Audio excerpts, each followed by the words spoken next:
연보고 시가 있습니다. 쫄주루오가 시인이기도 했습니다. 우리나라에는 쫄주루오 시를 소개하는 경우가 거의 없어가지고 근데 지금 시는 뭐 보통 여러분 무슨 윤동주의 서시 하듯이 그죠? 오늘 강의를 위한 서시로 제가 준비한 겁니다. 제가 준비한 거니까 이 강의에서만 들을 수 있는 누가 신앙 저를 주시고 가라 늙은 엄마에게 여기는 겨울 하늘은 낮고 일기는 음산하고 영혼은 무겁고 가라 늙은 엄마에게 모든 것은 비참한데 가난한 이들이여 그대들의 모든 소유는 두 팔뿐 모든 것은 비참이여라 평화의 때도 전시에는 더욱 비참이여라. 아주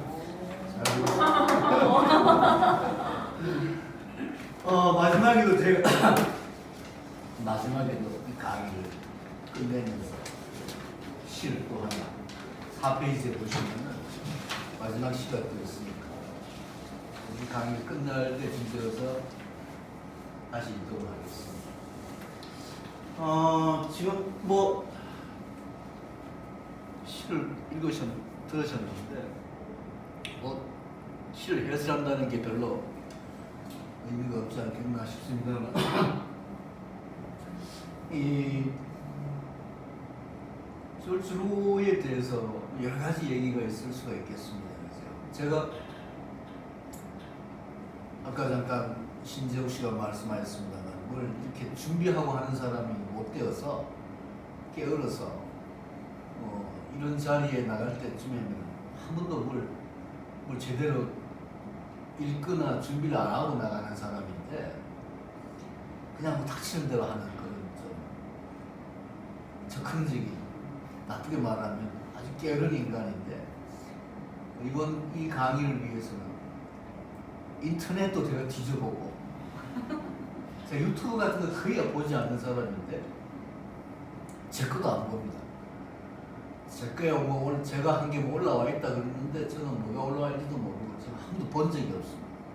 제 얼굴 나오는 건 딱 보기 싫고 해서. 근데 이번에는 여러 가지 좀 찾아봤습니다. 루오에 대해서 뭐 이번 이 전시회를 위해서 뭐 김달진 미술연구소에서 만든 프로그램도 보고 뭐 광주 MBC에서 만든 프로그램도 보고 뭐 유튜브로 한 20분 되는 또 뭐 여러 가지 여러분도 아마 관심 있으시면 찾아보시면 충분히 아실 수 있겠습니다. 또는 뭐 루오에 대해서 쓴 글들 이런 것도 뭐 인터넷에 올라온 것들을 제가 하루 종일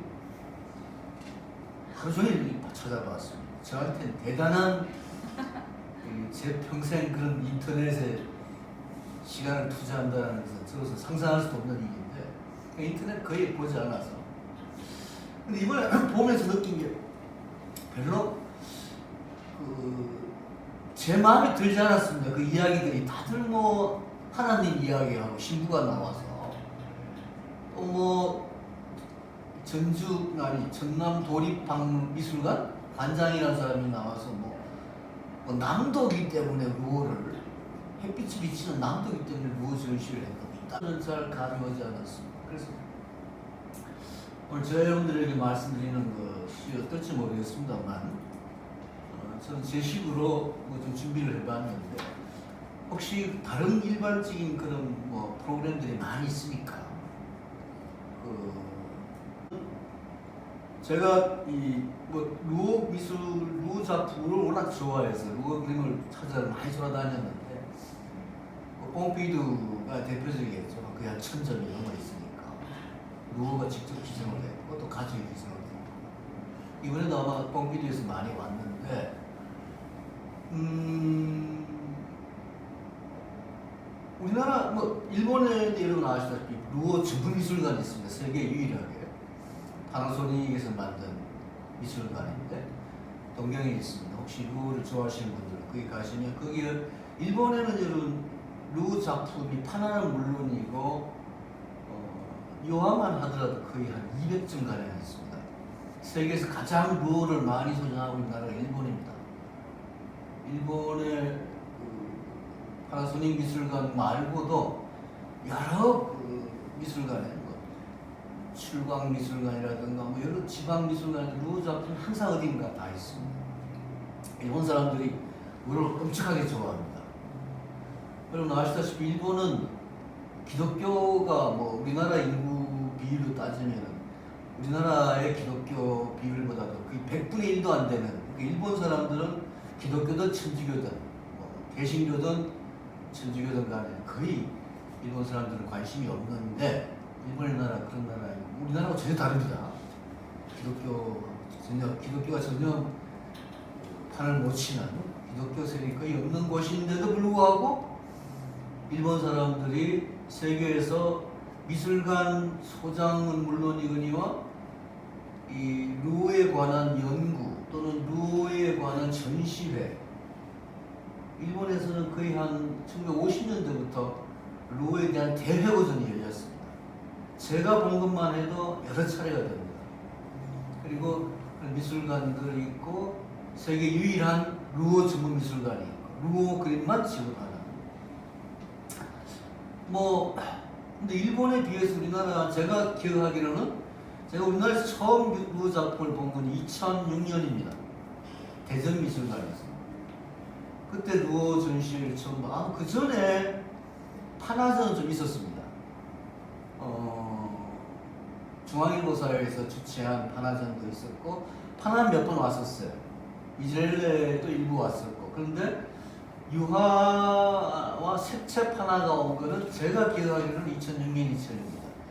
그리고 2009년에 이 한가라 그리고 세 번째죠 이번에 뭘 정확한 건지 모르겠는데 제가 본 바로는 그렇습니다.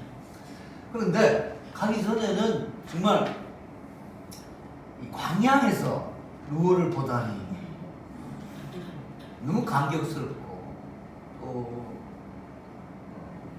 미술관 여행을 뭐 벌써 제가 한 지가 40년, 50년이 다 돼, 50년이 다 돼 가는데 너무 감동적이고 했는데 아까 잠깐 말했습니다.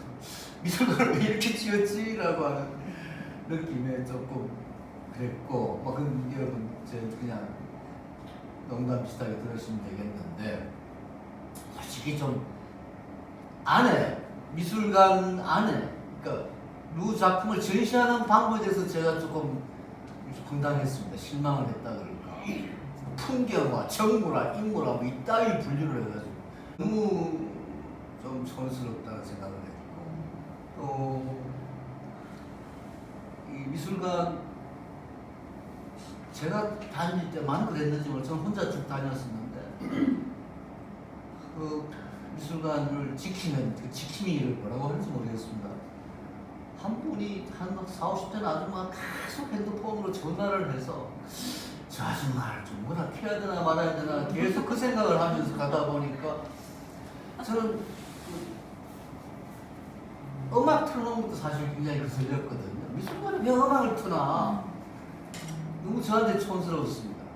저는 무슨 루브르나 뭐 어디 봄필드에 무슨 음악 틀어놓은 그런 적을 한 번도 본 적이 없는데 왜 음악 우리나라 미술관에서 꼭 대단한 음악을 틀어요. 무슨 뭐 아마 제가 본 뭐 바하곡인가 뭔가 그걸 틀었지. 뭐 아무튼 여러 가지로 조금 그리고 그 작품 배치나 작품 전시나 모든 게 마음에 안 들었습니다. 저한테는 하나를 막 미드렐레 같은 걸 막 또 한 막 서너 개씩 쫙 이렇게 몇 층으로 이렇게 또 전시해 놓은 것도 마음에 안 들었고 벽이 또 전시 벽이 어떤 데는 또 막 횡하니 비어 있고 왜 그렇게 그림을 그렇게 촘촘히 붙여놨는지도 마음에 안 들었고 보통 여러분 아마 가시면 제일 처음에 딱 입구에 들어가시면 루어 회상록 작품이 나옵니다. 볼라르나 이런 보들레르나 이런 사람들 블로와 이런 사람들 파나 얼굴 파나 사진이 나오는데 보통 미술 여러분 아마 이 루어 화집을 보시면 이 화집은 제가 아직까지 처음 본 적이 없습니다. 서양에서 나온 프랑스나 미국에서 나온 영미에서 나온 화집을 보면 루어의 회상록이라고 하는 판화는 제일 마지막에 나온 작품입니다. 루어와 개인적인 친분이 있었던 사람들의 판화들인데 사실은 보드렐 같은 경우는 보드렐 사진을 그대로 작품화한 것은 별로 그렇게 루어 작품이라고 하기는 좀 그렇습니다. 루어 작품이긴 하지만 그러니까 루어의 어떤 독창성 이런 것을 보여주기보다도 인물을 그냥 판화한 것이기 때문에 그게 제일 처음에 탁 들어옵니다. 입구에 제일 처음에. 그래서 왜 이러지? 이게 제일 처음에 있지? 라는 생각을 했습니다. 제가 만약에 전시를 한다면 저는 루어가 태어나서부터 만년까지 를 연대기적으로 전시를 하는 것이 제 마음에는 그러니까 루어라는 사람이 어떻게 그러니까 조금 이따 더 상세히 말씀드리겠습니다만은 지극히 가난한 노동자 집안에서 태어나서 그러자면 노동자로 스테인크라스 노동자로 예술가가 아니죠 사실 그냥 직공이죠 기술자죠. 그러다가 20살이 되어가지고 보자르에 미술학교에 국립미술학교에 입학을 겨우 해서 근데 거의 한 30대 20대 말 30대까지는 처음엔 이제 종교적인 그림 자기 스승인 모로를 따라서 종교적인 그림을 그리다가 스승이 죽고 난 뒤에 한 30살 이후부터 한 10여 년 한 20여 년 동안 그야말로 굶주리면서 그림을 그렸습니다. 물감 살 돈이 없어가지고 종이에다가 잉크로 그림을 그려요. 그게 루어의 흑백화고 루어의 초기 판화가 그렇게 만들어집니다.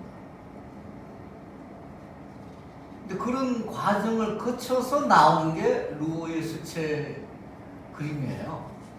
그것도 여러 번 변하죠. 그 색채 모양, 색채 그림의 어떤 스타일도 기법도. 이 사람의 인생이 이 사람이 그렇게 가난하게 살았고 그야말로 이 프랑스가 여러분 아시죠? 가톨릭 국가 아닙니까? 루어는 죽을 때까지 프랑스 가톨릭하고 담을 쌓은 사람입니다. 철두철미. 프랑스 가톨릭을 비판했고 프랑스 가톨릭하고는 아무런 인연이 없는 사람. 여러분 아마 샤갈을 좋아하시고 샤갈 그림, 샤갈이 성화도 그리고 지금 아마 서울에 어디 전시를 하고 있죠? 샤갈 앤드 바이블이라고 그죠? 샤갈 특별전. 샤갈이 기독교 유대인으로서 팔레스타인 지금 이스라엘의 옛날 1930년대에 찾아가서 거기서 그림도 그리고 이스라엘 샤갈 작품, 프랑스에도 샤갈 작품들이 얼마나 많이 있습니다. 특히 종교적인 그림이. 니스에 가면 샤갈 미술관이 거의 종교화 미술, 종교화뿐이죠. 그리고 샤갈 교회도 있고, 그 스테인글라스도 있고. 샤갈은 전혀 다릅니다. 이 루어는. 샤갈은 물론 샤갈 좋아하시는 분 좋아하시지만 저는 샤갈의 기독교 그림하고 루어의 기독교 그림하고는 질적으로 차이가 있다고 생각을 해요. 샤갈은 그냥 전통적인 의미의 그냥 그 성경에 나오는 이야기를 그냥 샤갈식으로 그린 그 사람이지 루어는 그런 사람 아닙니다. 루어는 성서에 나오는 이야기를 루어가 그림에 그래서 하나도 없어요. 루어 그림에 예수님이 나오지만 그 예수는 샤갈의 그림에 나오는 예수하고 전혀 다릅니다. 그야말로 빈곤하고 굶주리고 고통받는 예수죠. 그리고 예수 사실상 그리스도가 물론 이제 특히 후기 작품에 오게 되면 루어 작품에 많이 등장하지만 초기 작품에 거의 등장하지 않아요.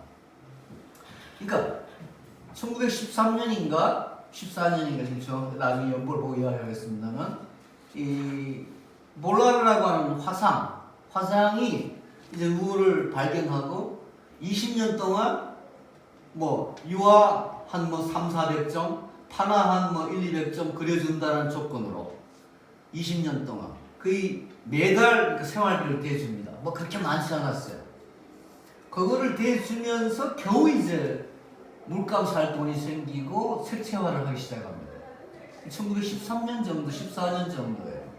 그리고 미드레레를 이제 만들게 되고 하는데 그 전까지는 그야말로 가난하게 살았고 또 이 사람이 거의 이 가톨릭은 물론이거니와 프랑스의 정치, 경제, 사회 모든 것에 대해서 부정적인 비판적인 사람이었습니다.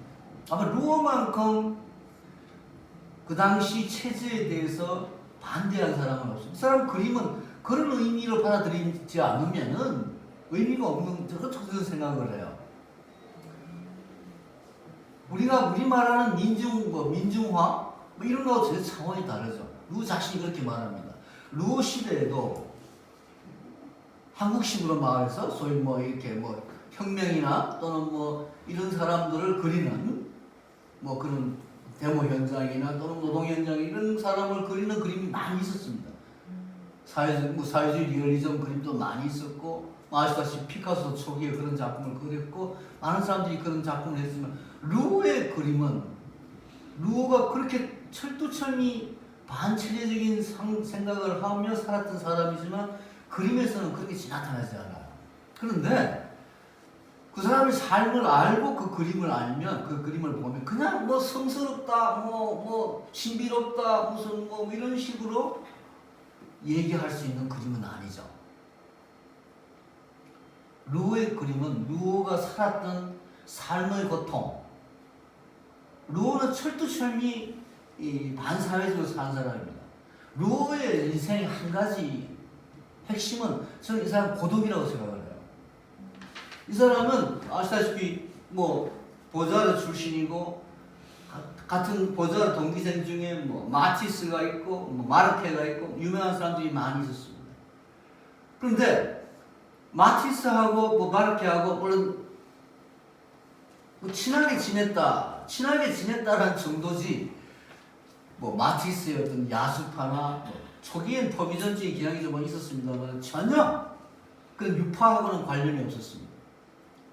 모든 미술사죠, 모든 화가들, 모든 그 당시 어떤 그러니까 말하자면 그림을 사줄 만한 사람들, 지배계층 있는 사람들하고 철두철미 연을 끊고 사는 사람입니다. 이 사람의 삶은 철두철미로 진짜로 고독했다. 모든 사람, 모든 것하고 인연을 끊었다. 특히 가톨릭하고 인연을 끊었다. 이 사람이 그 죽기 직전에 교황이 로마 가톨릭이 루어를 인정합니다. 여러분 뭐 아까 샤갈 이야기를 했습니다만 샤갈 말고도 많이 있죠. 뭐 바티칸 미술관에 가면은 뭐 현대화도 많이 있지 않습니까?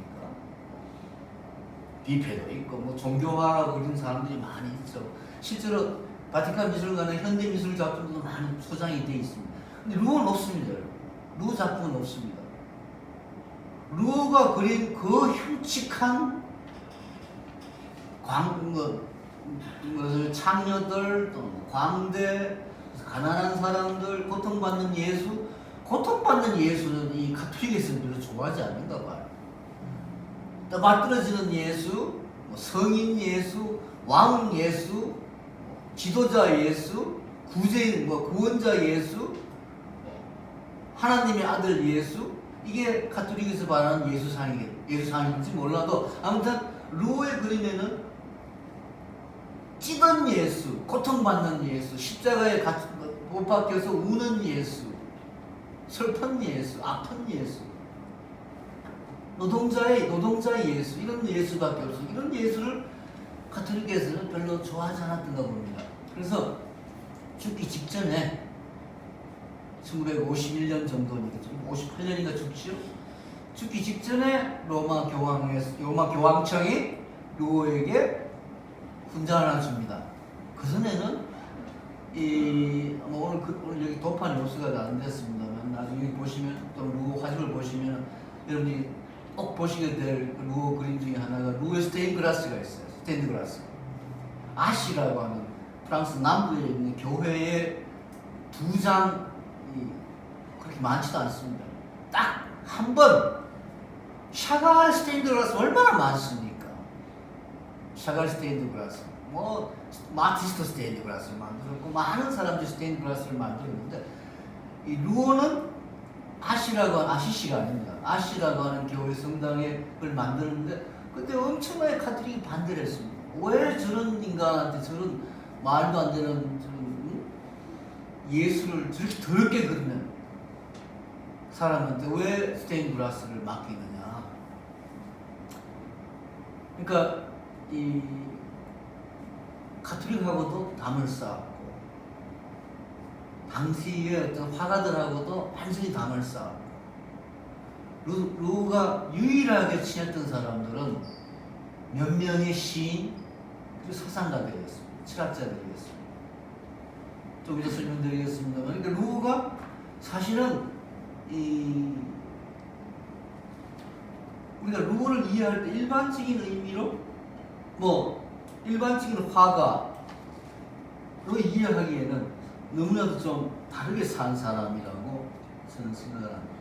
이 아까 서시가 이런 마음에 든지 안 드는지 모르겠습니다만 이 사람이 생각하는가, 이 사람이 고민한 게 서시에 다 나와 있지 않나라는 생각이 들어요.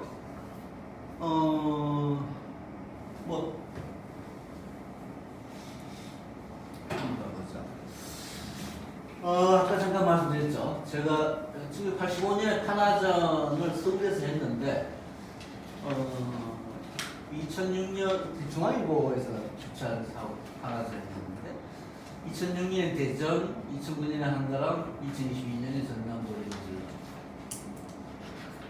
물론 아까 잠깐 말씀드렸습니다만 일본 사람들이 했던 루오 전시회에 비하면 훨씬 일본 이야기 잠깐 했습니다만 아까 잠깐 말씀드렸습니다. 기독교가 그렇게 세력이 없다고 할까? 아무튼 지금도 아마 이 루오 전시회를 보는 분 중에 상당수는 천주교 신자이라고 저는 생각을 해요.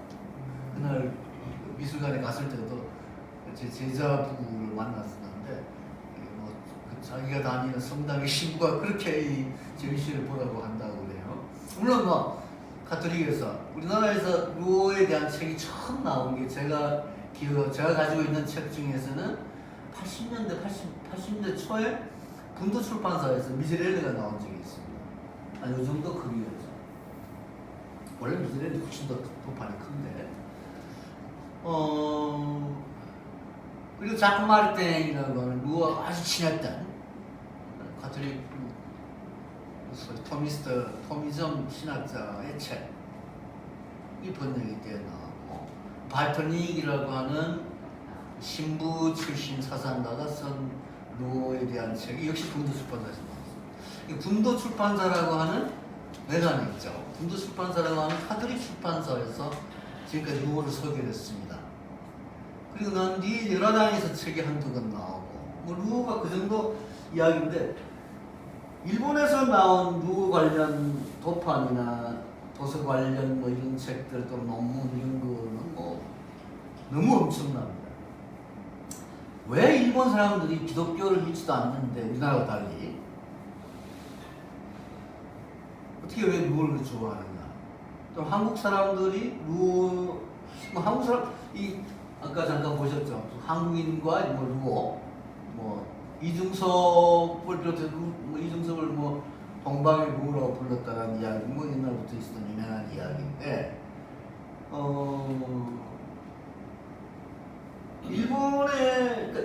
일본 사람들이 루오를 처음 이제 소개하고 하는 걸 찾아보면 루오가 살아있을 때 1903년 정도에 일본에서 처음으로 루오를 소개를 해요.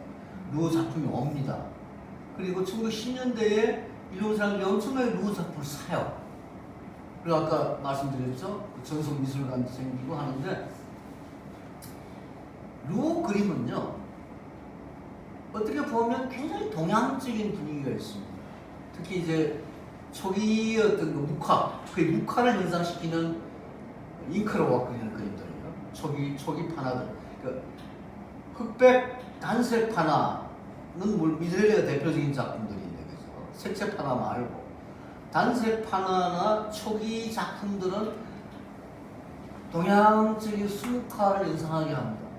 그리고 실제로 후기에 가서 색채를 많이 쓰지만 색채는 그냥 단순화되어 있고 그 굵은 어떤 그 선이나 형상을 표현하는 그 어떤 선이나 이런 거는 느낌에 따라서 그냥 동양적입니다. 물론 무슨 누구를 동양적이다 뭐 이런 식으로 부정할 수는 없습니다만 서양 사람도 서양에서 뭐 또 충분히 공감할 만한 서양 사람도 충분히 뭐 기독교적인 전통 또는 뭐 중세 다른 사람들 뭐 거의 매일처럼 스테인드 글라스를 보고 사니까 루 그림에 풍겨 나오는 또 스테인드 글라스의 분위기 자신이 또 스테인드 글라스 직공으로 그 6년 동안 일을 했고 노동자로 뭐 이런 거 서양 사람들이 느끼는 어떤 것하고 동양 사람들이 느끼는 것하고 다를 수는 있어도 아무튼 시공을 떠나서 누가 갖는 어떤 공감의 비밀은 글쎄 여러 가지로 이 문제에 대해서 우리나라 사람들은 뭐 거의 쓴 글을 못 봤습니다. 일본 사람들은 굉장히 많은 글을 썼어요. 왜 일본 사람들이 방고호와 조지 루오에 환장하나? 물론 우리나라 사람들 중에도 고어를 좋아하는 사람도 있고 뭐 루어를 좋아하는 사람도 있습니다만 일본 사람들에 비해서는 차원이 다르다 할 정도로 일본에서 그만큼 엄청난 루어 열기가 있는데 우리나라 사람들에게도 뭐 기독교 신자이든 천주교 신자는 아니든 간에 뭔가 좀 공감을 주는 부분이 있을까 없을까 잘 모르겠습니다만 그런 생각이 듭니다. 루어의 미술관이라고 할까요? 나오겠나요?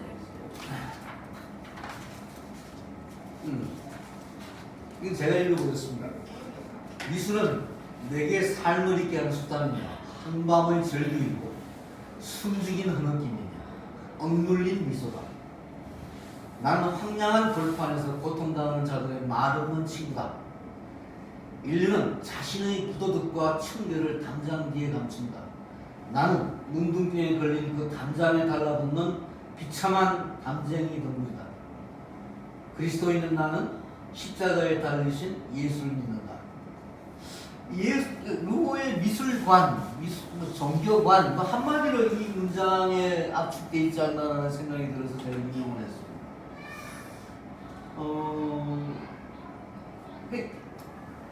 우리가 흔히 그런 이야기를 하지 않습니까? 그죠? 좀 이따 우리가 막 세잔 이야기를 하겠습니다만은 실제로 이 루오 시대에 오게 되면 이제 포비즘이라고 하는 게 마티스, 루오도 초기 포비즘 운동에 참여를 하죠. 마티스나 마르케나 무슨 블라마잉크나 뭐 이런 사람들하고 같이. 근데 마티스든 초기 피카소든 뭐 블라마잉크든 드랭이든 이 소위 초기 포비스트들이 색과 형태의 단순화, 원색화, 그러니까 색과 형태의 단순화라고 하는 그건 뭐 포비즘만이 아니라 뭐 입체파나 뭐 다 20세기 현대미술의 출발점이 그렇게 단순화, 그러니까 색과 형태 자체의 조형적 단순화라는 게 이 포비즘의 출발입니다만 루오는 시작은 그렇게 하지만 마티스가 추구하는 그 단일한 색, 아주 그야말로 단일한 형태나 단일한 색조 하고는 전혀 반대되는 길을 갑니다. 루오는. 그러니까 마티스라는 사람, 마티스든 브라멘 이런 사람들에게는 루오가 말하는 이런 노동이나 고통이나 삶의 어떤 본질에 대해서는 관심이 없는 거예요. 사람들은요. 이 사람도 오로지 형태 그 자체, 조형미 그 자체. 그러니까 이건 제가 여러분 만에 하나 마티스나 이런 사람들 현대미술의 아버지들을 폄훼한다고 생각하지 마시기 바랍니다. 이게 현대미술의 원리죠. 그 전의 미술들을 부정하고 거부하고 아주 단순화되는 색과 형 그 자체만에 매몰되는, 그 자체만에 집착하는 그런 미술들, 미술 작품. 이게 20세기 미술의 혁신의 기본입니다만, 루오는 그런 점에서 전혀 그런 20세기 미술의 혁명성하고는 관련이 없는 사람입니다.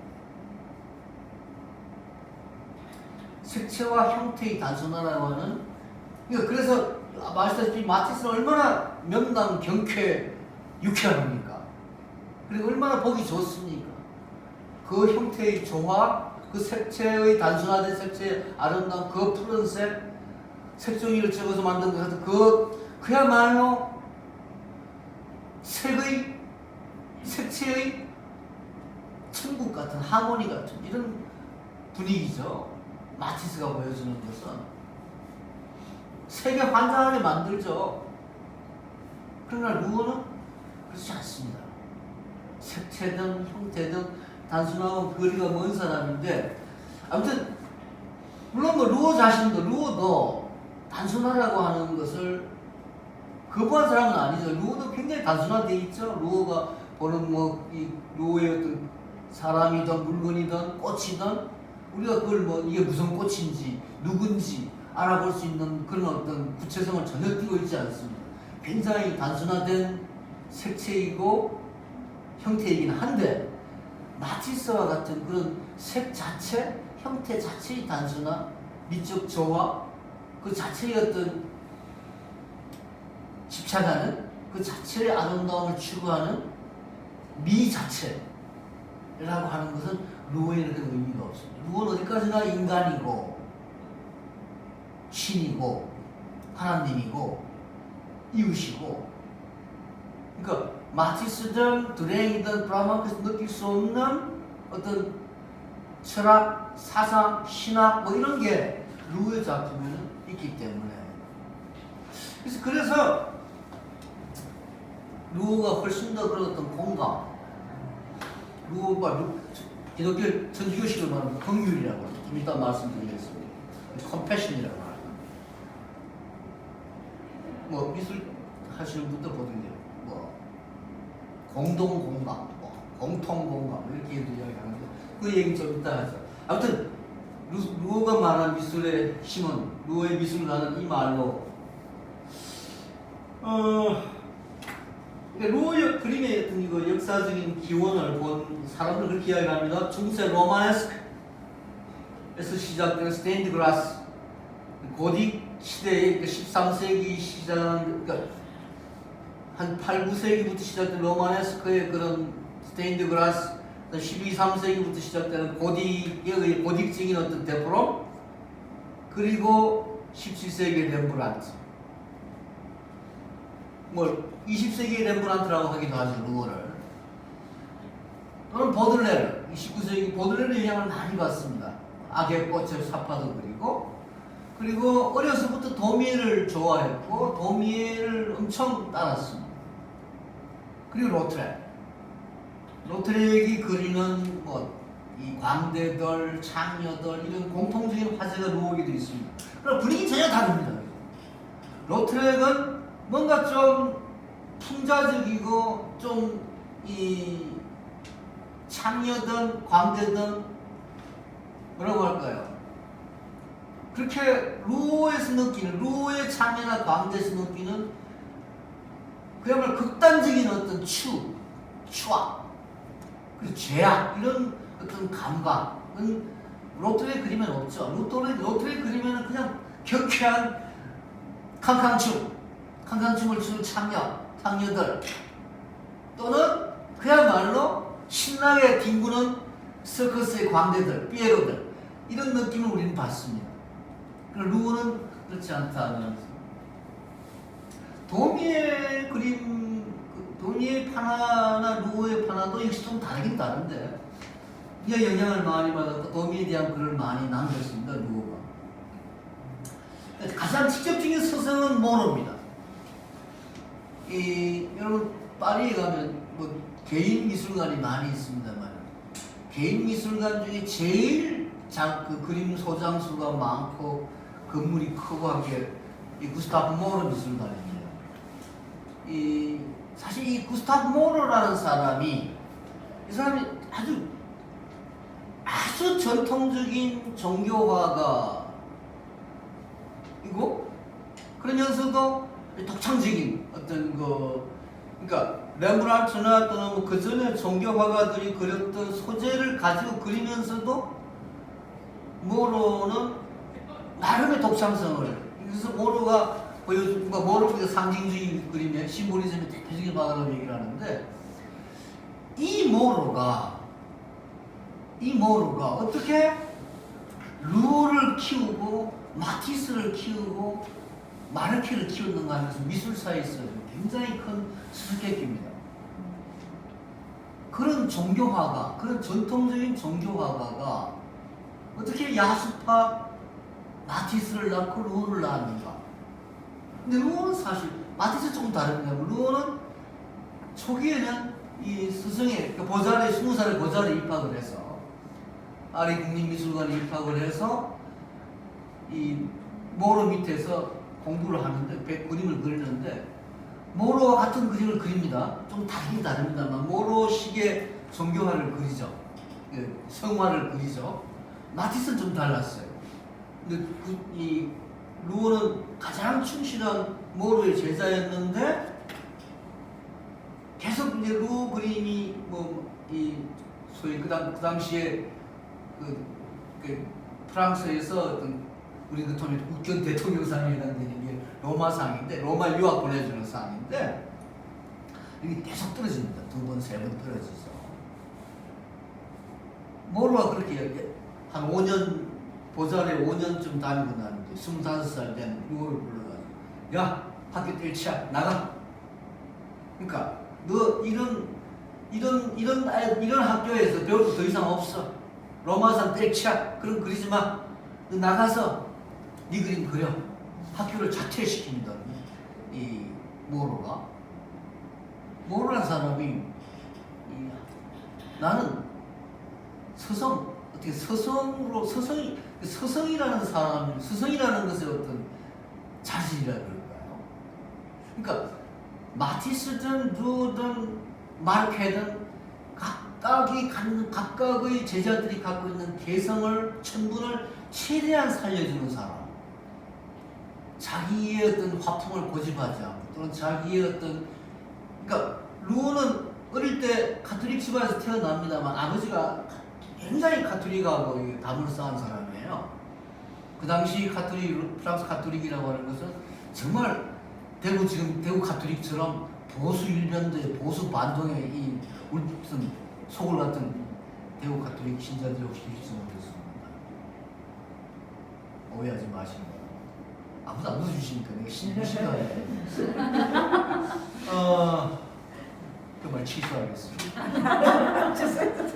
프랑스의 가톨릭이라고 하는 것은 그야말로 이 정치와 직결되어 있었고, 뭐 사실 이 가톨릭에 여러 가지 공과가 있습니다만, 아버지가 잠깐 말씀드리면 좀 이따 말씀드릴 수 있는 이 라무네라고 하는 가장 반체제적인 가톨릭 신부가 만든 가톨릭 교파의 신부였습니다. 철저한 반교권주의, 정치와 교회의 단절, 그리고 교회가 왜 초기 예수의 가르침대로 왜 가난한 사람을 돕지 않고 왜 권력에 붙어가지고 조창기도회 같은 걸 하느냐라는 식으로 비판했던 그 라무네라고 하는 신부의 새로운 가톨릭 개혁운동에 앞장을 쓴 사람입니다. 이 아버지가 뭐 가공공이었지만, 노동자였지만, 어머니는 뭐 저공공이었고, 그야말로 제일 밑바닥의 가난한 노동자 부부였지만, 그래서 가톨릭의 학교에 집어넣지도 않고 프로테스탄트 학교에 집어넣어요, 아들을, 루어를. 근데 그것도 루어가 다녀보니까 매일 두드려 패니까 야, 그 학교 다니지 마라 해서 14살에 스테인그라스 직공이 되기 전까지 거의 공부를 하지 않습니다, 루어가. 14살 돼가지고 스테인그라스 노동자로 출발을 하게 되는데, 그러니까 보통 이 보자르는 10대 전반에서 입학을 하죠. 뭐 마티스 같은 사람도 일찍 입학을 하고 하는데, 뭐 늦게 학교에 들어갑니다. 루어를 학교에 집어넣기 위해서 루어 엄마가 재봉을 그야말로 24시간 재봉틀 돌렸다는 이야기가 유물론 얘기가 남아있는데 루어 자신도 이제 그런 어머니의 어떤 그恩공에 대해서 이 얘기를 하죠. 아무튼 이 구스타프 모로는 1826년에 태어났으니까 루어보다도 거의 뭐 한 50년 거의 뭐 할아버지 뻘이죠. 1898년에 돌아가신 분인데 모로 뮤지엄은 나중에 여러분 파리에 한번 가시면 꼭 한번 들리신 분도 계실지 모르겠습니다만은 그 모로 뮤지엄에 이제 그 나중에 관장도 하죠. 구스타프 루어가 이 1871년에 태어나 1958년에 죽습니다. 루어가 그죠. 한 86세쯤 살았죠. 86년, 87년? 아까 말씀드린 그 루어 전성미술관을 일본의 시오도메 미술관이라고 하죠. 제가 요새 사람 이름, 뭐 건물 이름, 명사에 여러분 다 저보다 나이가 어린 분들이니까 말씀드립니다. 이 늙은 것이 딱 하나 서럽다면 이 기억력이 저는 한 1, 20년 전까지만 하더라도 영화 한 편을 보고 나면 그 영화에 나오는 주연은 물론이고 조연배우의 이름, 제작, 음악, 미술 뭐 이 제일 마지막에 나오는 그죠? 스태프들의 이름까지 다 기억을 할 정도로 기억력이 좋았던 사람이 믿거나 말거나.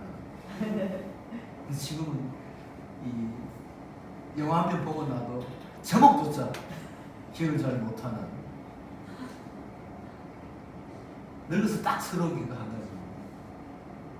좀 웃어주시면 좋겠는데 문자가 좀 하는 소리인데. 지금 그러시다니. 네? 저는 지금 그래서. 지금 그러시다고요? 웃을 일이 아닌 것 같아서. 우리는 진짜 너무 그런 거. 이 봄피두의 천점이 있습니다. 천 몇백 점이라고 그러는데 지금 루어 자신이 기증한 것, 루어 딸, 루어 자녀들 기증한 것들입니다. 그러니까 이 루어라는 사람이 이제 그러니까 볼라를 하고 아까 20년 계약을 해가지고 이 볼라라는 화상이 사실 그 미술사에 남는 화상이죠. 세장을 처음 발견한 사람이기도 하고, 뭐 이 세장 그림을 처음으로 이제 사재낀 사람입니다. 뭐 엄청나게 돈을 벌었죠. 루어를 이제 일찍 루어 재능을 파악을 하고 20년 동안 가져옵니다. 루어. 네 앞으로 20년 동안 내가 한 달에 한 우리 식으로 말하면 한 1, 200만 원? 진짜로. 지금 우리 식으로 말하면 1, 200만 원 정도 돈을 주고 20년 동안 그리는 모든 작품은 나의 것이다 라는 식의 계약을 합니다. 나쁜 놈이죠. 사실 이 화상이라고 하는 게 그림 장사꾼이라고 하는 게 물론 이제 세잔을 발견하고 루어도 발견하는 건 사실 볼라르 같은 이런 화상들이에요. 화상이 얼마나 많은 뒤렐 같은 사람도 있고 미술사에 나온 화상들이 다 하는 일이 큰데 그러나 화가들 입장에서 보면 나쁜 일이에요. 루어도 결국 나중에 이 볼라르 후손들하고 대판 싸웁니다. 재판을 해서 볼라르가 가지고 있었던 그림 한 350점 정도 불태워버리죠.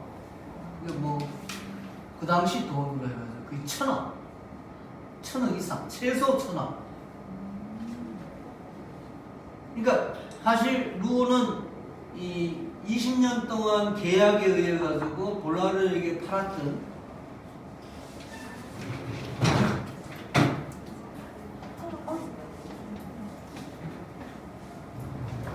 그 그림들도 사실 제대로 돈을 못 받았고 그 뒤에는 실제 죽기 전에 거의 자기 작품을 대부분 기증을 해버립니다. 봄피두에. 자녀들도 집에 있는 그림들 특히 여기 나올지 모르겠지만 베로니카라고 하는 딸을 그린 딸이 또 기증을 하죠. 뭐 하여튼 돈하고는 거리가 멀던 화가라고 할 수 있습니다. 친구이자 이제 같은 동창이 이제 마티스인데 마티스하고 비슷하죠. 1969년에서 54년 니스 뮤지엄 방스에 있는 마티스 성당. 뭐 이 마티스는 사실 기독교에 대해서 그다지 친화적이진 않았는데 니스에 있는 마티스 뮤지엄에 가도 사실은 뭐라고 할까요? 그런 뭐 종교적인 그림들이 많이 있습니다. 거기서 한 시간쯤 그리 방스라는데 마티스가 스테인드 글라스를 그린 성당이 있습니다. 그 성당 그리 큰 성당은 아닙니다만 이러면 아시죠? 푸른색 계열이죠. 마티스의 그 종이 무슨 모자이크 같은 그 스테인드 글라스. 근데 마티스 성당인데 루어 성당은 없어요. 마티스에 비교할 수 없을 정도로 종교적인 화가입니다. 그러니까 친구들이 마티스는 좋아하면서도 루어를 싫어했다는 거예요. 샤갈은 마찬가지입니다. 샤갈은 루어나 마티스보다 조금 후배죠. 87년에 태어나서 85년에 죽으니까. 니스에 있는 샤갈 뮤지엄. 이 샤갈이라는 사람은 돈을 많이 밝힌 사람이에요. 우리가 아는 그림에 나타나는 샤갈보다는 지금 샤갈 뮤지엄도 사실 돈 받는 거의 니스에 뭐 마티스 뮤지엄 뭐 여러 가지 뮤지엄이 있습니다만 대부분 무료인데 이 샤갈 뮤지엄만큼은 돈도 내야 될 뿐 아니라 예약도 해야 돼요. 세상에 더러워서 안 들어가고 내가 나왔습니다. 지금 우리 22년 올해 1월달에 샤갈과 성경전을 지금 하고 있습니다. 이 사람들이 대부분 이제 루하고 좀 친했던 사람이고. 자, 그 다음에 이제 부모. 아까 잠깐 얘기를 했습니다만은, 루어가 자기 부모에 대해서 이렇게 얘기를 합니다. 한번 결혼하기 전에 루어가 어떤 좀 부잣집 딸인가 뭐 자관, 좀 명망 있는 카톨릭 집안의 딸하고 선을 받다나 뭐 했다나 자관 그 여자하고 이제 만나게 되었대요. 그때의 일화 루어가 남긴 에피소드입니다. 그 여자가 아니 루어가 이렇게 저의 부친은 프레일에서 노동자 일을 하셨습니다. 그는 루어의 부친이 거기서 높은 지위에 고용된 것이 아니라는 말투로 프레일 회사에 계셨군요 라고 대묻자 루어는 눈살을 찌푸리며 마담 회사 간부가 아니셨고요. 근데 마담은 그리스도인인가요? 라고 되물었다고 합니다. 무슨 질문이 그러냐고 숨을 헐떡이는 그녀에게 루어는 다시 부인이 목수인 요셉과 그의 조수인 어린 아들 예수를 존중하신다면 노동자인 나의 부친을 존중하셔야 되지요 라고 대답했다. 뭐 이게 에피소드인데 그리고 이 결혼은 깨졌겠죠. 아까 말씀드린 모로 스승이죠. 로마상 낙선 2번 뒤에 퇴학을 권유해서 전통 종교화를 거부하고 야수파 활동을 시작하게 됩니다. 모로가 남긴 유명한 말이 있어요. 나는 그대들이 밟고 지나갈 다리이다. 니체가 쓴 자라투스트라 이렇게 말하였던 책에도 나오는 말입니다. 그래서 모로가 자라투스트라 책을 읽고 이 얘기를 했다라고 얘기하는 사람도 있고 모로가 그냥 스스로 혼자 한 얘기라고 말도 있고 여러 가지 이야기를 했습니다만 이 스승의 자세 뭐 여기도 혹시 교육자가 계실지 모르겠습니다만 전 뭐 평생 그냥 학교에서 선생으로 지낸 사람인데 나는 그대들이 밟고 지나갈 다리이다. 참 교육자의 올바른 자세가 아닌가라고 생각을 합니다. 그 밑에 지금 제가 좀 띄어쓰기를 안 했네요. Inner consciousness, spiritual humility, radical independence of spirit. 도리반이라고 하는 프랑스의 유명한 루오 학자가 루오의 예술의 비밀을 이 세 가지를 얘기합니다. 원래 프랑스어인데 뭐 여러분들이 제가 프랑스어 발음이 별로 쉬운지 않아서 영어로 그러니까 inner consciousness 내면적인 어떤 의식화 내면적인 의식 그죠? spiritual humility 정신적인 어떤 겸손이라는 표현이 좀 그러네요. 휴밀리티라고 하는 게 뭐 좀 이렇게 낮은 자세, 그리고 radical independence of speech, 그러니까 근본적인 정신의 독립, 이 세 가지가 루 예술의 핵심이다. 이렇게 얘기를 해서 여기 인용을 했는데, 이 사실 하나하나를 굉장히 이 사람은 상세하게 길게 철학적으로 얘기하기 때문에 여러분들에게 설명을 충분히 드려야 되는데, 제가 워낙 이 지식이 짧아서, 가방끈이 짧아서 그냥 안 써주시니까 내가 하는 아니 이거 누구라고 말씀하셨어요? 도리발 도리발. 예. 오리발로 기억해야겠다. 도리발. 오리발. 아무튼 네. 어떤 내면적인 의식의 강조, 그죠? 그리고 정신적인 어떤 겸양, 맞춤, 그리고 근본적인 어떤 정신적 독립. 그러니까 제가 생각하는 이 세 번째가 제일 루의 핵심이 아닌가. 이걸 제가 나중에 마지막에 제가 자발적 고독이라는 말로 여러분들에게 좀 더 설명을 하려고 합니다만은,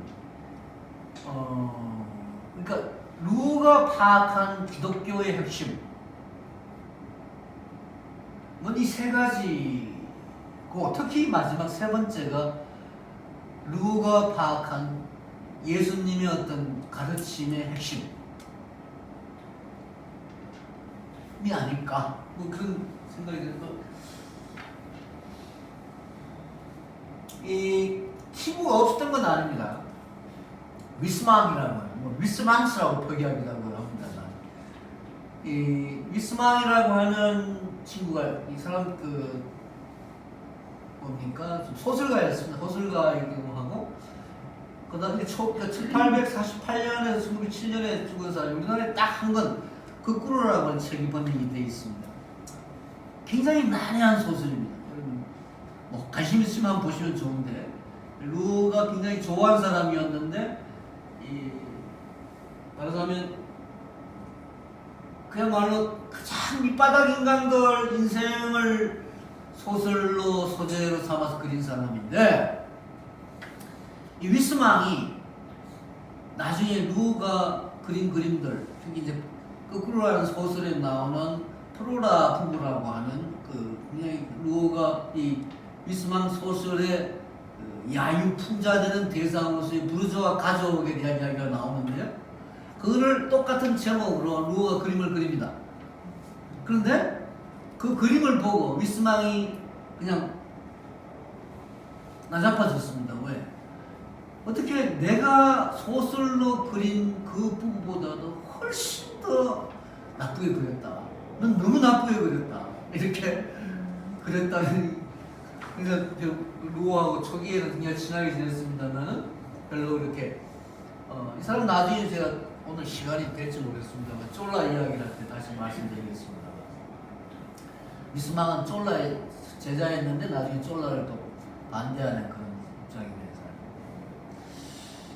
돼서 사실 오늘 이 모임이 원래는 루어하고 관계없이 제가 최근에 이 아트북스라는 출판사에서 이 세잔과 쫄라에 대한 책을 쓰게 되어서 몇 달 만에 만난 신재옥 씨한테 이런 책을 쓰고 있다 이렇게 얘기를 했더니만은 그걸로 오늘 이야기를 해달라 이렇게 처음에 부탁을 하다 했는데 한 하루 이틀 만에 해가다 해가지고 누구를 오늘 얘기 됐습니다만 아무튼 뭐 나중에 한번 해주시면 안 돼요? 한번 더. 뭐 나중에 시간이 되면 괜찮습니다. 그래도 괜찮을 거예요. 자, 아무튼 이 위스망이라는 사람하고 이제 친구가 되면서 한 30살쯤 되었어요. 그러니까 20살에 보좌를 입학했다고 그랬죠. 25살에 학교를 나옵니다. 나와서 한 30살 때까지만 하더라도 스승의 화풍대로 그림을 그려요. 그러다가 30이 넘어서 이제 야수파 그림을 그리게 되는데, 그 야수파 그림을 그리면서 노동자 친하게 되는, 그리고 부르주아를 비판하는 이런 어떤 그림들을 그리는 계기가 되는 게 위스망입니다. 그런데 위스망은 너무 보기에 너무 막 잔혹하게 그림을 그리니까 루어가 뒤집어졌다는 이야기죠. 근데 위스망보다 훨씬 더 중요한 사람은 1903년부터 알게 되는 블루아라는 사람입니다. 레옹 블루아. 이 사람 1846년에 태어나서 17년에 죽은 사람입니다만, 여러분 아마 이 아르헨티나 작가 중에 보넬스가 있는데, 보넬스가 이 환상문학, 보넬스가 편집한 환상문학 전집이 우리나라에 번역이 되어 있습니다. 그 중에 한 권으로 이 블루아 작품인데, 번역이 불쾌한 이야기라고 하는, 진짜 불쾌한 이야기, 버글버글한 그 하나 예를 들어놨습니다. 어누이가 뒤에 창녀 손님으로 만났다. 예를 들기도 괜찮습니다만, 신지옥이와 내가 나중에 그렇게 만난다. 이 말이 안 되잖아요, 그치? 너무나도 이 친했던 남매가, 어누이가 나중에 창녀와 손님으로 만나고 이런 식의 이야기들입니다. 완전히 정말 막장 이야기죠. 뒤집어지는 이야기죠. 블루아라는 사람이 평생 의식으로 말하면 그야말로 한 돈 1,000원 되는 옷 하나 걸치고, 아들이 둘이 있었는데 영양실조로 다 굶어 죽이고, 평생 그렇게 산 사람이었어요. 이 블루아라는 사람이. 이 블루아를 그렇게 좋아했습니다. 이 루어가. 루어는 아들 다 굶어 죽이지 않았는데, 블루아라는 사람은 어떤 사람들은 현대의 성인이라고 부르기도 하고 그렇게 산 사람이에요. 부르주아에게 봉사하는 공범자로 보였던 성직자들과 공식문학에 대항하여 철저히 단절된 삶을 살았던 사람이 블루아인데, 이 블루아하고 단짝이 되어서 루어가 그렇게 살았습니다. 그 당시 그때 읽었던 썼던 루어 글 하나 읽어드리면, 나는 인간 지옥을 인물로 보고 있습니다. 나는 방관자들을 당장이라도 비겁자나 게으름뱅이를 취급할 작정입니다. 왜냐하면 이기주의나 인간의 비열함이나 추악함을 보면 내 힘은 빽빽하게 쏟아나기 때문입니다. 혼돈의 인간 세계에 어스러지고 짓눌린 사람들을 볼 때마다 나는 다만 슬퍼하고 한탄하고 자기의 무관심을 변명하기 위해 아름다운 문장을 찾아내는 일로 만족하는 사람들에 대해 마음 안에 신선한 노여움이 불타는 것입니다. 이거는 블루아의 글이에요. 아니면 드로우의 글. 이게 루어 글인데, 이게 너무 마음을 때린다. 그 다음 페이지 보시면은 이제 1905년부터 이제 창녀 그림을 그리는데, 여기 나오죠? 창녀 그림이 나오고, 지금 부모 이야기 나오고, 스승 친구 나오고, 네. 창녀가 나오고. 아마 창녀 그림은 사실 루어의 독특한 주제는 아닙니다. 창녀 그림 많이 그리죠. 아까 잠깐 로트렉 이야기를 했습니다만은, 방고 그림에도 나오고, 고갱 그림에도 나오고, 드가 그림에도 나오고, 창녀 그림들은 19세기. 근데 이 서양의 창녀는요, 우리가 느끼는 거하고 다릅니다. 그러니까 이 파리나 런던에 가서 19세기에 5명 중에 1명이 창녀였다는 여자들, 그만큼 창녀가 많았죠. 여러분 아시지 않습니까? 모파상이든 졸라든 19세기 프랑스 문학, 영국 문학,英문학, 디킨스도 그렇고 대부분 창녀 이야기가 많습니다.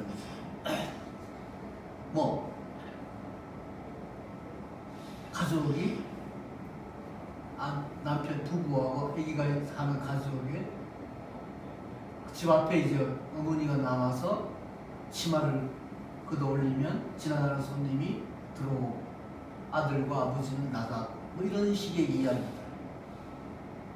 이런 식의 이야기들이 창녀라고 하는 건 19세기 서양에서는 우리가 말하는 그런 의미의 창녀와 다른 굉장히 사회적인 어떤 보편 현상 중에 하나이죠.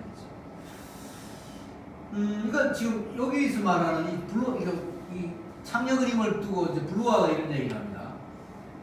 블루아도 루오 그림에 그냥 너무 잘못 그렸다라고 이야기를 할 정도로 개탄스럽게도 루오는 잘못된 길을 찾고 있다. 날개도 친 천사를 그릴 수 있을 이 화가는 가혹하고 원한에 찬 회화밖에 생각하지 않는다. 부르주아의 역됨이 그에게 거센 공포의 반항을 불러일으켜 그에게서 치명상을 입고 있다. 그 다음에 이제 광대를 그리는데요. 이 루오 말입니다. 피에로 그것은 나다 우리들이다 만일 사람이 광대가 나오죠. 이 광대하고 창녀가 조금 다르긴 다릅니다. 1905년부터 1910년대에 창녀 그림을 많이 그려요. 근데 아까도 말씀드린 그 로트렉의 창녀하고는 진짜 다릅니다. 또는 더가의 창녀하고는 더 다르고요. 더가의 창녀는 그냥 술 마시는 정도죠. 로트렉 창녀도 캉캉 춤추는 정도죠. 그리고 뭐 화장하는 정도. 그죠? 늙은 창녀가 화장하는 정도의 그림입니다. 근데 로의 창녀는 이게 진짜 추악 그 자체입니다. 우리 더가나 로트렉의 창녀에서 어떤 그런 그 썩은 냄새를 맡지 못합니다. 뭐 어떻게 보면 경쾌한 창녀란 말이 이상하네. 아무튼 뭔가 좀 뭐 그래도 살만한 창녀죠. 볼만한 창녀죠. 근데 로의 창녀는 아주 비참합니다. 그리고 추악합니다. 추악의 끝이죠. 그런데 이 광대는 다릅니다. 광대도 처음에는 창녀를 그리고 광대를 그리는데 이 광대는 창녀는 한 1910년대에 소재로 그쳐요. 그 뒤로는 1920년대 1차 세계대전이 끝나고 난 뒤에 창녀를 그리지 않습니다. 그런데 광대는 죽을 때까지 그려요. 그러니까 창녀나 광대나 인생의 가장 마지막 막장의 인간들인데 광대는 뭔가 루오에게는 희망을 준다고 생각이 되었던가 봐요. 아마 광대가 갖는 창녀와는 다른, 창녀도 물론 즐거움을 준다고 할 수 있겠습니다만 광대가 주는 즐거움 좀 비유가 이상합니다. 아무튼 광대에 대해서는 이 절망과 함께 희망 또는 미움과 함께 사랑 이게 광대를 둘러싸고는 루오의 태도가 조금씩 바뀝니다. 그러니까 제가 아까 처음에 말씀드렸죠. 루오라는 사람이 1900년 정도부터 30대부터 시작을 해서 1930년대 후반까지 거의 한 20년, 30년 동안은 거의 절망 속에 삽니다. 물론 그 기독교적인 그림을 안 그린 건 아닌데 이 창녀나 광대나 이 가난한 사람들 이런 그림을 그리면서 1차 세계대전이 끝나고 난 뒤에 이제 미제렐레 같은 그림도 미제렐레 그림 중에도 판화 중에도 58점 중에도 예수님 그림도 있고 성스러운 그런 그림도 있습니다만 주류는 고통당하는 민중들, 피난 가는 사람들 이런 사람들이 그려집니다. 그리고 어떤 그 지도자의 어떤 위선 같은 거 이런 그림들을 그리면서 그러니까 피에로에 대해서는 훨씬 어떤 연민의 정이라는 게 있다는 이야기죠. 그 다음에 재판관. 이 재판관하고 창녀하고 거의 동격 비슷하게 그려집니다. 루오가 아마도 이 그림을 그린 소재 중에 제일 그 정오한 대상이 재판관 윤석열이 아닌가 싶습니다. 이것도 취소하겠습니다.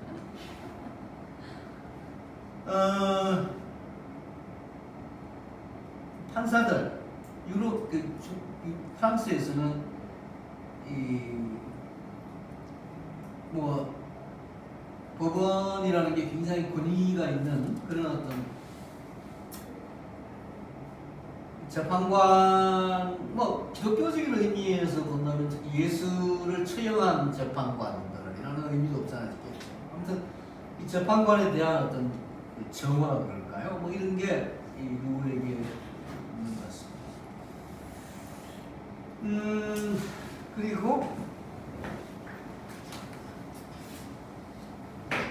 1911년에 이제 앙드레 수아레라는 또 시인하고 만나는데 이 수아레 시인하고도 블루와 마찬가지로 친하게 지냈는데 우리나라에 번역된 작품이 하나도 없습니다.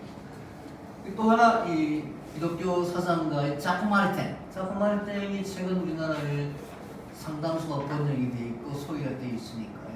혹시 관심 있는 분들은 보실 수가 있겠는데 자크 마르탱하고 루하고 친하게 지냈다. 1914년에 이제 미제렐레를 시작하게 되는데 이 미제렐레가 결국 이제 1914년 2차 세계대전이 터집니다. 그죠? 그런 시점에서 어떤 그 방금 설명드렸던 창녀나 또는 광대나 재판관이나 부르주아나 이런 사람들에 대한 미움으로부터 긍휼, 이게 그 일반 사람들은 잘 긍휼이라는 말 잘 쓰지 않죠. 천주교에서 주로 쓰는 말 같습니다. 영어로 말하면 compassion.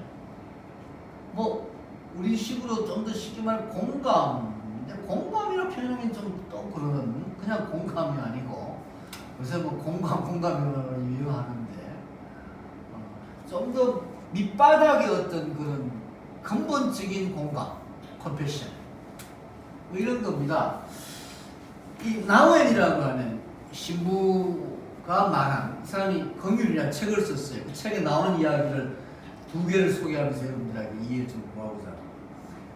긍휼은 우리에게 상처가 있는 곳으로 가라고, 고통이 있는 장소로 들어가라고, 깨어진 아픔과 두려움, 혼돈과 고뇌를 함께 나누라고 촉구한다.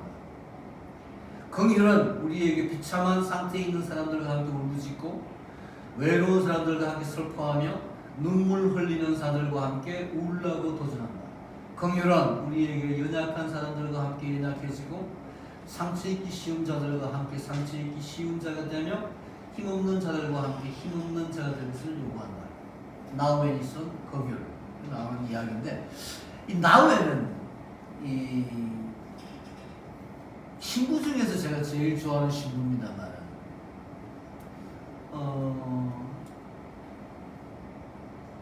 빈센트 반 고흐에 대해서 굉장히 또 전문적인 책을 쓴 사람이기도 합니다. 신부들이 그 그림에 대해서 이야기를 하는 경우가 그렇게 많지는 않은데, 근데 이 나우엔이 왜 막 그 루어에 대한 책을 안 썼냐? 이 제 의문입니다만, 이 나우엔 책을 읽어보면 이 사람 이야기는 바로 루어야. 물론 빈센트 반 고흐에 해당되는 말인데. 그 책의 또 한 부분을 읽어드리겠습니다. 우리가 인종차별의 불의를 보고 아니오라고 말한다면 그것은 우리 자신의 완고함을 직시하는 것을 의미한다. 우리가 세상의 굶주림에 대해 아니오라고 말한다면 그것은 우리의 부유함을 깨달을 것을 촉구한다. 우리가 전쟁에 대해 아니오라고 말한다면 우리 자신의 폭력성과 공격성을 제거하는 것을 의미한다. 우리가 압제와 고문에 대해서 아니오라고 말하면 우리는 중국이 되었네요. 자신의 타인의 고통에 대해 무공함을 솔직하게 다루어야 합니다. 우리가 표현하는 모든 아니오는 우리 자신의 회심을 요구한다. 이런 의미에서 맞대결은 항상 자신과의 맞대결을 포함한다. 뭐 미제렐레가 58절입니다만 그 중에 제가 제일 좋아하는 그림은 43번에 우리가 소유한 모든 것은 추대한다라는 그림인데 여기 지금 나와 있지는 않습니다. 1917년에 볼라르가 20년간 이제 서명회화 523점, 파나 165점을 20년간 그려라 라는 조건으로 매달 한 1, 200만 원을 지원했다. 1924년 53세가 되어서 회고전을 처음 여옵니다. 내정돈을 훈장을 받고 1926년에 했던 루어의 말, 나는 사막의 사자처럼 고독합니다. 나는 한탄이나 모독적인 말 가운데 있으면서도 비둘기처럼 정답게 가까운 친구의 설득 연도에 귀를 기울입니다. 나는 당신들의 여러 가지 기쁨이나 관심에서 멀리 떨어져 있으며 들판에 부는 바람조차 자유로울 것입니다. 그리고 어머니 품에 안겨 잠자는 갓난아이의 숨겨는 아무리 작은 것일지라도 나의 두던 노래보다 훨씬 귀중한 것입니다. 누구도 좋아하는 말이 마태복음 8장 20절에 나오는 예수께서 이르시되 여우도 뿔이 있고 공중에서도 번쩍을 했을 때 인자는 머리 들 곳이 없도다. 이 구절을 보면 예수님은 홈리스입니다. 루어가 말하는 그 고독, 소리튜드에는 론리스, 홀로 있어 외로움과는 다른 어떤 것이다라고 저는 생각을 하는데 1951년에 프랑스 정부와 교황 비오 12세에게서 훈장을 받았습니다. 그러니까 교황청이 루어를 인정한 것은 거의 루어가 80이 다 되어서 죽기 직전. 그리고 1952년에 그 다음 해에 7월에 프랑스 국립현대미술관에서 최초로 회고전을 합니다. 마지막 시는 선생님 또 한번 읽어주시겠습니까? 뭔가 참. 어? 아, 네, 그러면 어? 이거는? 네. 아, 그대 살아있는 모든 것을 축복하라. 방금 태어난 어린아이의 미소를 그가 처음 말을 더듬을지라도 봄에 피어내는 처음 싹처럼 산나무의 첫 향기처럼 그대 창조한 처음 습작이 실패라 할지라도 다음은 더 잘 되리라는 희망으로 기쁨을 감추지 말지라. 인생 작품의 처음 열매들은 뒤늦게 태어나 천천히 자라나며 매일 어떤 새로움의 고통을 겪는 것이라니 부디 삶의 근원을 축복할지라.